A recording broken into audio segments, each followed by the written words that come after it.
they harness eco, the life energy of the world? What was their purpose? And why did they vanish? Why did they fuck my mom? Well, a lowly tarnished. Before Naughty Dog became synonymous with cinematic masterpieces like The Last of Us and Uncharted, they were the kings of platforming. But before they were the kings of platforming, they were, well... gang rape.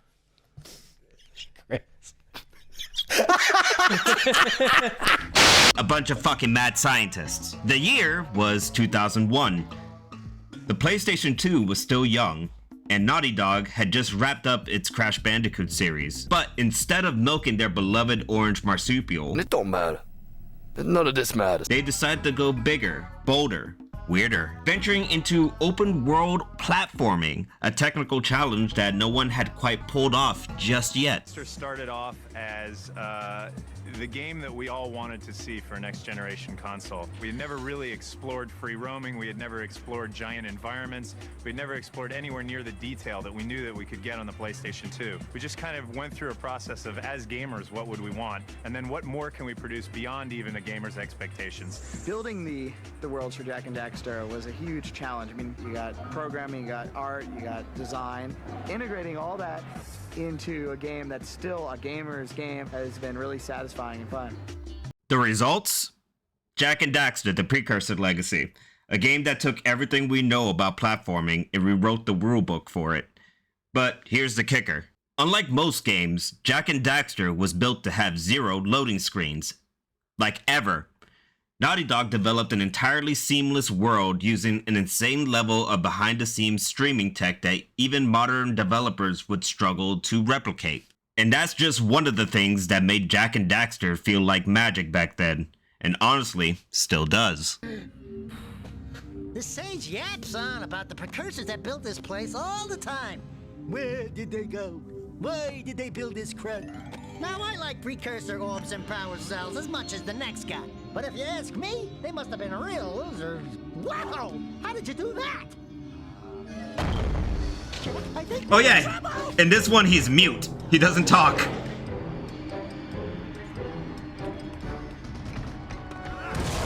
Yeet!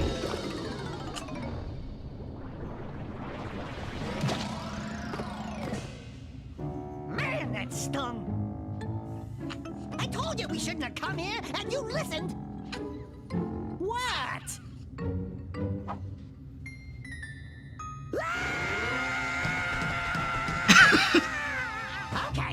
Okay. I'm fine. It's having a melty. My balls! They're gone! Alright, let's be honest. Jak and Daxter wasn't exactly Shakespeare. It's your classic something bad happens, go fix it kind of adventure. But here's the thing, it doesn't need to be a deep layered narrative. The game thrives on its own whimsical world, snappy dialogue, and Saturday morning cartoon energy. You play as Jak, a silent protagonist who despite not saying a single word manages to be more charismatic than most AAA game characters. And then there's Daxter. I'll say something really teary at the funeral, like, "How am I gonna get changed back now?" Who is quite literally the PS2 era's answer to the annoying fairy from Zelda. Watch out! His entire existence, to roast you, to annoy you, to make sure your patience never fully regenerates. But let's be real, Daxter's voice actor Max Casella absolutely kills it, giving us some of the best quips of 2000s gaming. Heimlich, stretcher? Yick. Breath mint? Don't worry, I'll avenge you! Not? I was right behind you, Jak! Really? I was. That looks like it hurt. Should I call for backup? While you're down there, could you rub my feet? Say goodnight, Jak! Hey, Jak! Can I, have your insect collection? Well, better you than me. Like, how's he supposed to be your sidekick when he spends 90% of the game talking shit? I'm not even joking, he does literally nothing. The whole entire series, he just talks shit.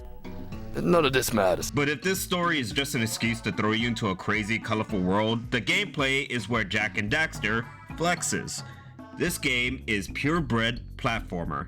No gimmicks, no fluff, just buttery smooth running, jumping, punching, sentient rat things, and the occasional racing. You got classic double jump, your spin attacks, your eco power abilities, and most importantly, your addictive need to collect absolutely everything. Now, why do I need 200 of these? I don't know, but my monkey brain demands it. Ah, yes, it's to buy one of the most important items in the game.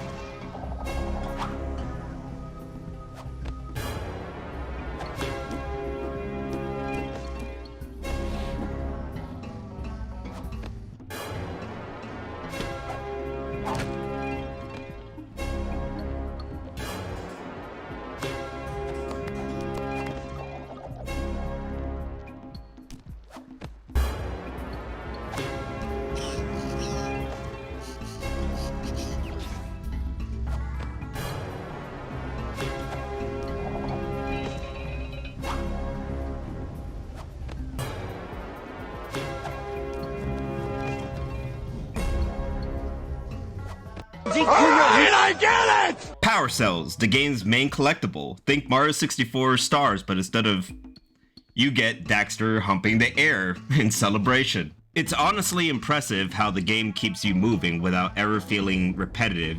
You go from lush beaches to lava-filled caves, swampy death traps, and hoverboarding across a snowy wasteland, and you're never stuck in a loading screen because Naughty Dog was out here doing witchcraft back in 2001. The world of Jak and Daxter is one of the biggest interconnected playgrounds, and it looks stunning even today. Character designs, cartoony but impressive. Landscapes, vibrant and diverse. The animations, weirdly fluid for a game that's over 2 decades old. And the water physics, man. Devs today should take notes. When Jak just jumps into the water and actually reacts. Meanwhile, modern games are out here giving us puddle tech like it's next gen.